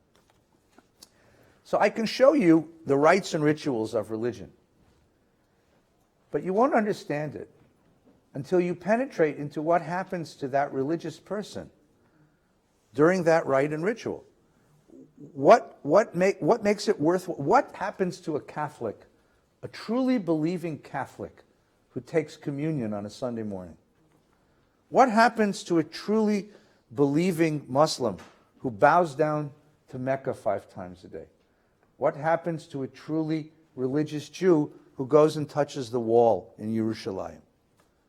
I mean, there's a wall, and you can talk about the history of the wall, and the geography of the wall, and the geology of the wall, but all of that doesn't mean anything compared to what's happening inside that person who puts his or her hand out and touches those stones and breaks into tears. That's religion. And that's the problem. is that you forgot that part. You forgot that part, right? You lead really nice services on a Friday night, Rabbi, but you don't give any of us a chance to have a good cry. And you don't really, and the service doesn't inspire that internal response. You're just doing the externals.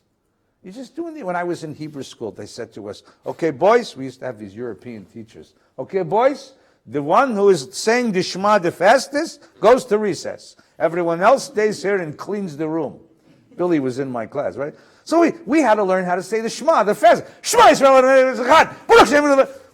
Come on, guys. And then you watch somebody daven shul. Sometimes you think it's the same class, right? The one who's davening the fastest, he wins. Everyone else loses. What happens inside when you daven? What happens inside when you bench licht, when you light Shabbos candles? What happens inside when you say Kaddish for someone you love? That's religion. But Heschel says there's a problem. What's the problem? We do not have a word for the understanding of these moments. These moments are beyond words, right? For the events that make up the secret history of religion. To convey these insights, we must use a language which is compatible with our sense of the ineffable, the terms of which do not pretend to describe, but to indicate, to point, rather than to capture. These terms are not always imaginative, they're paradoxical, radical, or negative. The chief danger lies in the temptation to generalize what is unique, explicate what is intrinsically inexplicable, to adjust the uncommon to our common sense. So what he's saying to Professor Kaplan is, I respect what you're doing. You're trying to give me a Judaism that fits my common sense. But what if that's not really Judaism? What if Judaism is that which is beyond common sense? And the fact is that we've forgotten to teach people how to reach toward those moments. We've forgotten that those moments are the moments that matter most. That's what happens. I did a wedding on Sunday night. You know, you stand there with mom and dad watching the bride come into the room. You can't express it. You know, I have to express it because I'm the rabbi, but everyone else is just standing there with their mouths open. That's the ineffable, right? And then you do a funeral and you say goodbye to someone you love. That's the ineffable. Religion is about those moments. Now he says we don't have a word for that.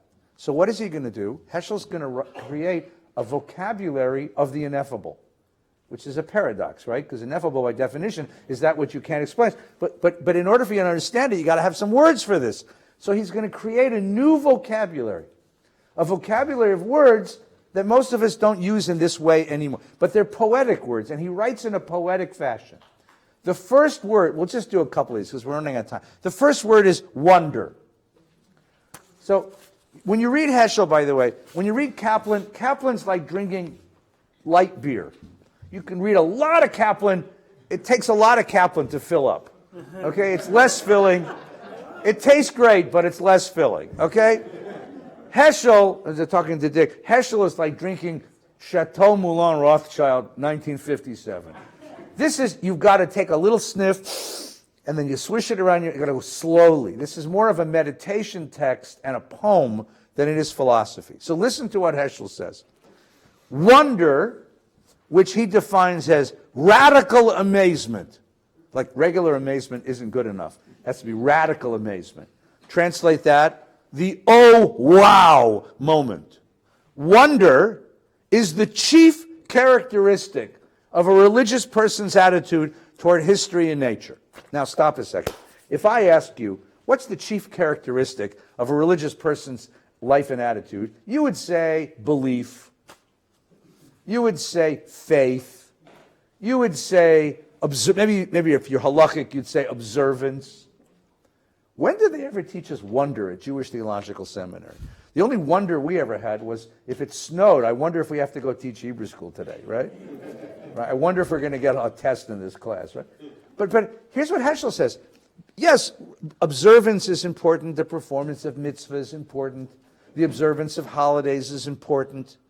The sacred nature of texts is important. Belief in God is important. Faith is important. But that's all secondary. Religion begins with a sense of looking at the world and saying, oh, wow. Oh, my God. And if you lose that, nothing else makes any sense in religion. So, who has religion best of all? 3-year-olds. Right? Farkas and I work here in the synagogue, and some days we get really depressed. So you know what we do? We come downstairs to the nursery school. Creates utter havoc when I walk into a nursery school class, but I don't care. I need these guys. I'll go in and I'll sit on the floor with a bunch of 3-year-olds. You ever watch 3 and 4-year-olds? They are the greatest people in the world because everything's new. The greatest moment in a classroom, teacher has this exquisitely planned program and a bug crawls into the classroom. You ever see this happen? So half the kids go, ew, it's a bug. But the ones who are more into go, whoa, whoa, you know? It's like the most wondrous thing in the world, right? Everything is wondrous for little kids, right? Now, that's the beginning of religion. To walk the world and go, whoa. Right? Ready? One attitude is alien to his spirit, taking things for granted, regarding events as a natural course of things. What's the opposite of religion? Doubt, skepticism, cynicism. Yeah, that's important. What's the real opposite of religion? Boredom. To walk the world and see nothing that arrests your attention. What happened? Nothing. Ho-hum. Same old, same old. Another day, another dollar. To live that way is to live an irreligious life. Nothing arrests your attention. Nothing's interesting. Nothing happened. You learned nothing. You grew in no way. Nothing challenged your way of looking at the world. That's irreligion. Now, this is a whole crazy way. Whoever taught about religion this way? I went to school for a very long time. Then crazy man, right? But think about, what is he trying to say? What happens to us when we're filled with a sense of wonder? We look at the world through different eyes. We appreciate things in a different way. We notice things in a different way. Right? So go down a little bit. The next paragraph, because this is sort of the cliff notes to Heschel. As civilization advances, the sense of wonder declines. That's a great line. Put it this way. The more education you have, the more boring you are. Right? Because why? Because you've done all this. I taught high school in New York for 4 years, right? I say to the kids, it's Christmas vacation. Where are you going? Kid says, God, we got to go to Switzerland again. I said, oh, that's awful. That's just terrible. He says, yeah, every year my father schleps us to go skiing in the Alps, and then we spend a few days in Paris, and then Paris. I hate Paris. And I said to the kid, yeah, I hate Paris too. Just hate it. Like this poor kid is like seen it all and done it all, and there's nothing in the world that makes the kid excited, right? I mean, seriously. I mean, you get these people that, people like this? You like to eat and, there's nothing in the world that makes them go, oh, wow. Right? Creme brulee for dessert again. Oh, jeez. Just nothing. And then people with the opposite. People for every day is like, holy cow, look at this. Right? And Heschel says, which attitude leads to a better life? Right? As civilization advances, the sense of wonder declines. Right? Such decline is an alarming symptom of our state of mind. This is a great line. Mankind will not perish for want of information, but only for want of appreciation. The beginning of our happiness lies in understanding that life without wonder is not worth living. What we lack is not a will to believe, but a will to wonder. Awareness of the divine, that means God, begins with wonder. And this is how Heschel writes. He's going to give us a whole vocabulary of weird ways of thinking about the world, because that's where the God idea comes from. Turn the page over. The next one is mystery. What's mystery? Mystery is the fact that you realize that you know very little about anything. Right? The deeper we search, the nearer we arrive at knowing that we do not know. What do we really know about life and death, about the soul and society, about history and nature? Mystery is an ontological category. That's a great phrase, by the way. Drop that in conversation sometime this week. Right? What it means is, what it stands toward at most people is given the extraordinary events. But it's not extraordinary. It can be experienced in all moments. Everything holds a great secret. Right? Again, so we teach here in the school. So little kids always want to know two great questions. Where did grandma go when she died? And how did that baby get into that lady's tummy? Now think about that. What is the kid asking? The two greatest mysteries in the world. Life and death. Right? What is the nature of life and what is the nature of death? That's how a 4-year-old asks the question. And you want to know the answer? I don't know. I mean, I can tell you the biology of how that baby got into that lady's tummy, but I can't tell you how that baby, how that life began. Because that life is an utter mystery. And where did grandma go? I don't know.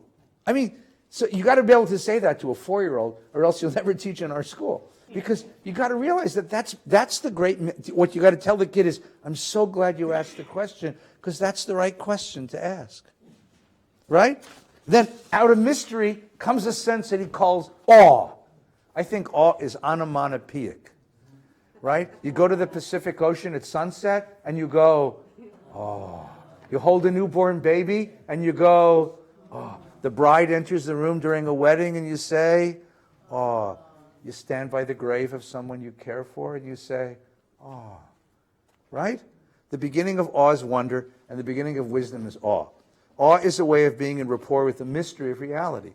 The secret of every being is the divine care and concern that are invested in. So this is the beginning of his pushing us to understand that there's more to our lives than just us. We're living under broader horizons. So here's the great question. This is the great chapter in Heschel. The sense of wonder, mystery, and awe do not give us a knowledge of God, but they put us in a place where the question of God becomes an inescapable concern. To a situation in which we discover that we can neither place our anxiety in a safe deposit of opinions, nor delegate to others the urgent task of answering the ultimate questions. Right? So you get to a place where you begin to ask that question in earnest. Right? The real question is, what am I doing here? What is the nature of my being? What is the nature of life? What matters? What really matters? Religion begins with a consciousness that something is asked of us. And this is his idea. He's going to flip it on us now. He's going to say, it's not me asking the universe, why am I here? When I shout into the universe, why am I here? The universe shouts back at me, why are you here? Something is asked of me. In that tense eternal asking in which the soul is caught and in which man's answer is elicited.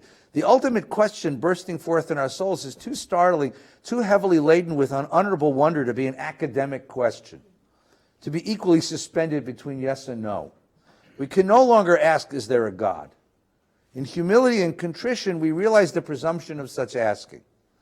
The more we meditate, the more we clearly realize that the question we ask is a question we are being asked. So, who are you? What is the meaning of your life? What are you doing with the time in your world? What are you devoted to? What is important to you? What really does matter? Man's question about God is God's question about man. You're asking the question is God's way of asking you the question. Right? And now if you go back to the beginning, you realize the game he played with us. Go back to the very beginning on the first page. Religion is an answer to man's ultimate questions. I thought that was, religion is a way of answering my questions about why I'm in the world. Now he's going to say, no, it's the other way around. Religion is the only way to answer the question God's asking you. Why are you here? What are you devoted to? And the only way I can answer that question is through action, through doing stuff, through a life of mitzvah. A life of mitzvah is a way of responding to the question, does your life matter? What's your life really devoted to? On the last day in this world, what are you going to be most proud of? The money you earned? The positions you held? The resume you wrote? Or something else? The love you shared? The friendships you built? The communities you constructed? The values you stood for? The truth that you fought for? The beauty you added to the world? That's the great question in the end. And religion is a way of teaching you a way of answering that question, so that you can look back at your life on your very last day in the world and say, you know something? It was worth it. That's ultimately what it's about. So for Heschel, for Kaplan, it was about adjusting Judaism to a secular, to a scientific worldview and a modern worldview. And he was very successful at it. And he was very popular. Kaplan became, for all intents and purposes, the popular religion of American Judaism in the 50s, the 60s, and most of the 70s. But starting in the 1980s, when the whole sort of zeitgeist, the whole world sort of changed, Heschel became the most popular. And today, Heschel's the most popular Jewish philosopher alive, even though he's been dead since 1972. Because Heschel responds to this question of, okay, now what? Right. Now what? Right? What is the meaning of my existence? And Heschel offers us a way of saying that common sense ends at a certain point. Common sense can't answer that question. You need a different sense, a sense of the ineffable. And it's a different kind of religious life. And it's not for everybody, right? There were students at JTS who loved Kaplan, like Harold Schulweis, and hated Heschel. And there were people at JTS that loved Heschel, like Arthur Green, couldn't stand Kaplan. And the student body sort of split down the middle, not down the middle, because they were mostly Kaplanian. But there was a few guys who got Heschel. Now that the culture's shifted, it's much more the other way around. Much more the other way around. So for Kaplan, it's a matter of making Judaism palatable to modern sensibilities. And for Heschel, it's making modern sensibilities, bringing modern sensibilities in line with what traditional religion, traditional Judaism is trying to teach. All right, let's stop there. We have 3 hours of questions, but 10 minutes, so go ahead. Why can't the two Just talk the other side of the microphone, works a little better. Thank you so much. I'm sorry. I'm sort of thinking neurologically, we have a right hemisphere and a left hemisphere. Yes, and that's a We very function nice way to differently. think about it. But what I was going to say is, why can't these two exist? It seems to me that they Oh, they can. they work together really well. Well, what I don't happened- know why there's a conflict. They actually don't, but what's happened is, what your suggestion is a marvelous suggestion, which is that the generations that followed these two guys tried to synthesize the two, right? Because Kaplan would always, see, here's what Kaplan reads Heschel and says, what is this? What's his nerd? Ineffable. If it's ineffable, it's irrational. And if it's irrational, it's superstitious and foolishness. For Kaplan, the word spirituality was a curse, because it meant something you couldn't understand. And if you couldn't understand it, why believe it? Right? For Heschel, the only things worth knowing were the things that were irrational, non-rational, if not irrational. So they're really very far apart. What you have, though, following this, though, is kind of hybrids. You're looking at two of them here. I mean, we live both of them. And we've brought both of them. Look, you come to VBS on a Shabbos morning, we have a meditation minion. You know, I mean, Rabbi Schulweis would probably not be in favor of that, you know, because as a Kaplanian, meditation was, you know, like, what? Right? But for a Heschelian, meditation is exactly what prayer is supposed to be. Right? But you see, bring the two together and understand that meditation has always been part of the vocabulary of the Jewish people. And therefore, it is a Kaplanian reflection. It's just we have to expand Kaplan's notion of what's authentically Jewish. And so you begin to get hybrids.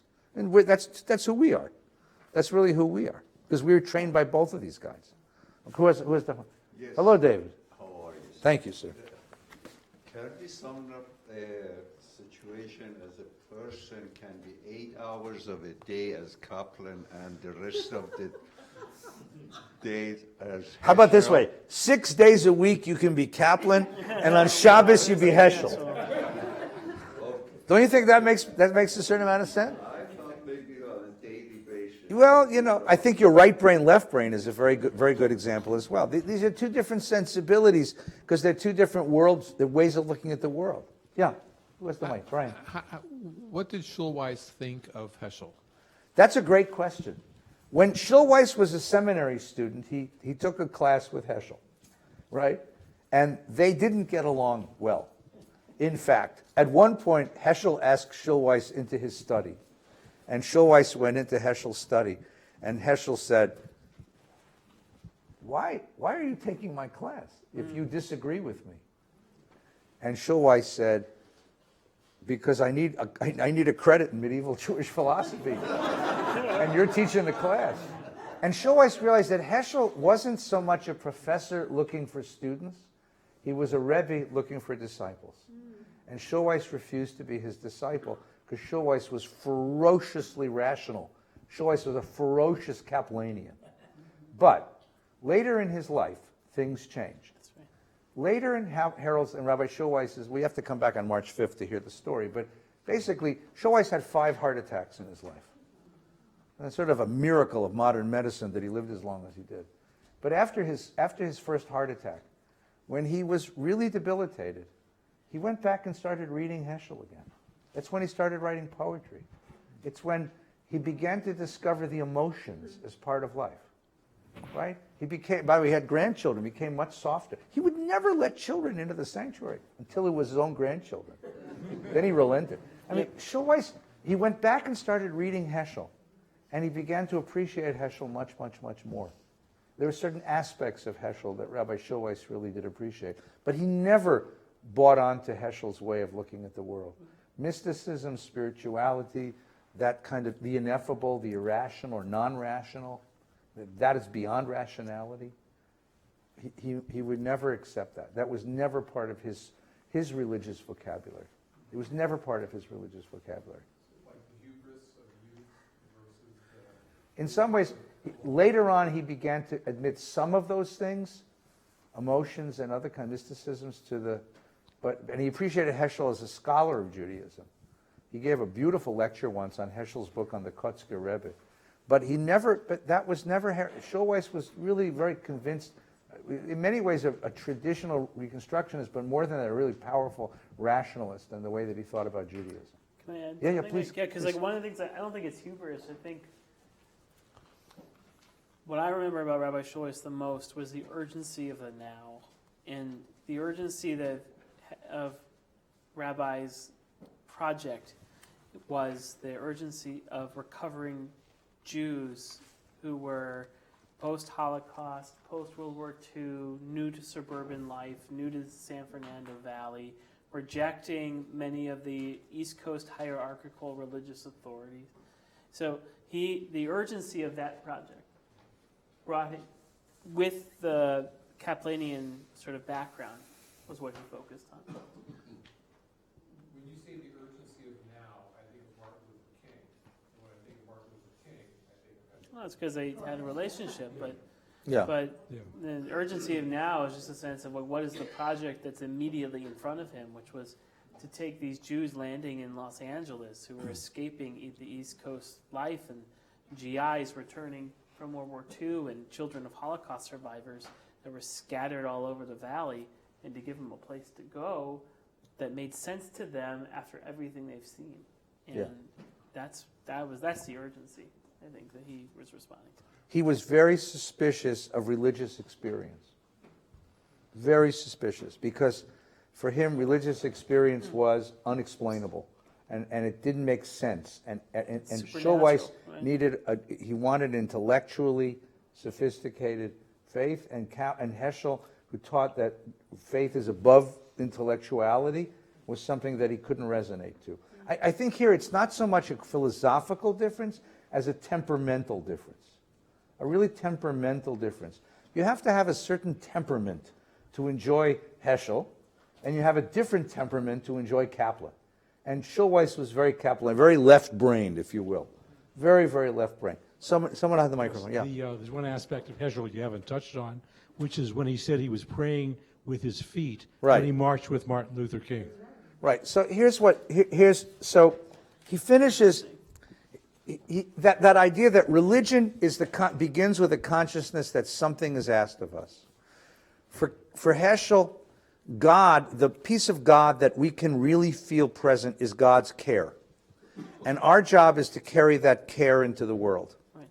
So Heschel becomes a social activist and a political activist beginning in the 1960s. And the the event that really touched it off was he had written his doctoral thesis at the University of Berlin on the biblical prophets. And he had this idea that the prophet is a person who sees the world through God's eyes and is offended by the evil of the world. And he translates it into English. It's published in 1960. And it's dedicated to the 6 million. Heschel lost his entire family, his entire community, and his entire world to the Nazis. And never wrote a chapter on how to explain the Holocaust. Never. How to believe in God after the Holocaust. Never. But what he did do was he dedicated the book, The Prophets, to the 6 million, which was his way of saying the only response is a response in action. You have to see the world and be offended by hatred. You have to see the world. So he becomes a social activist. And he befriends Martin Luther King because he sees racial prejudice in the United States as a reiteration of the Nazis' hatred for Jews. And King becomes his dear friend, and they become partners. He becomes the leader of clergy and laity against the Vietnam War. He was the most outspoken clergyman in America against the Vietnam War. He talked about the crimes of the Americans, of the American government against the Vietnamese people. I mean, he was brutally radical and rejected widely by the Jewish community, who were, number one, in love with Richard Nixon, because Nixon supported Israel, and Heschel criticized the hell out of him, right? And love with that kind of a muscular American foreign policy. And Heschel was deeply critical of America's involvement in Vietnam, deeply critical. And this was his way of saying, this was his way of responding to the 6 million, his way of bringing God into the world. Susie Heschel he has one daughter named Susanna, who today is a professor of religion at Dartmouth College. She's a wonderful, wonderful person. We got to know Susie because we lived in Texas. Susie came to teach at the Southern Methodist. I'm sitting in my office one day, and the secretary buzzes my intercom and says, "There's a Mrs. Heschel here to see you." And I said, "Sonia, I'm really tired, and it's been a very long day. Don't screw around with me." She said, No, there's 2 ladies here. Their name is Heschel. They want to see you. So I go in the waiting room, and there is Sylvia Heschel, Rabbi Heschel's wife, and Susie, his daughter, because Susie had taken a teaching position at SMU, and I was the rabbi closest to SMU. So they came to ask me where to live. So we brought them. So we had Susie over for Shabbos all the time. And I used to ask, did you ever meet Martin Luther King? And she laughed and said, yeah. When I was in 7th grade, every morning I'd wake up and he'd be eating cornflakes at the kitchen table, and we'd have breakfast together. Because when King came to New York, they couldn't afford a hotel, and he used to crash on the Heschel's couch. And she grew up having cornflakes with Martin Luther King. Because King devoted his life to the fight against hatred, and Heschel resonated with that. He resonated with William Sloane Coffin, who was the great pastor of Riverside Church, who was a great anti-war activist. He resonated with Reinhold Niebuhr, the great.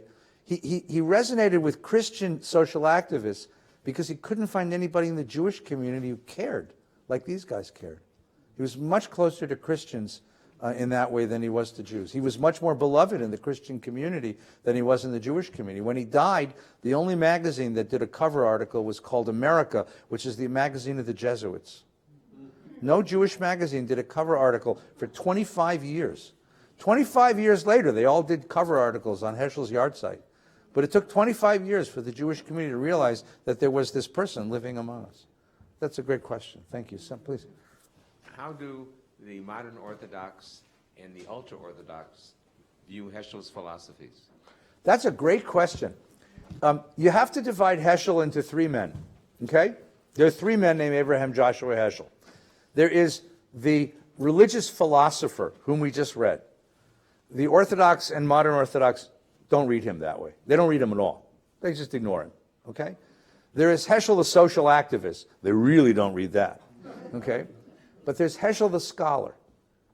Heschel was a great scholar, and he wrote an awful lot about Hasidic life, which is the world he came from, Jewish mysticism, and Jewish history.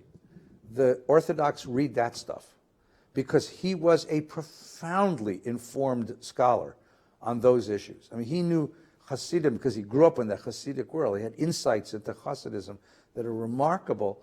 In that world, the Orthodox and ultra-Orthodox, they'll read him as a scholar, as a historian.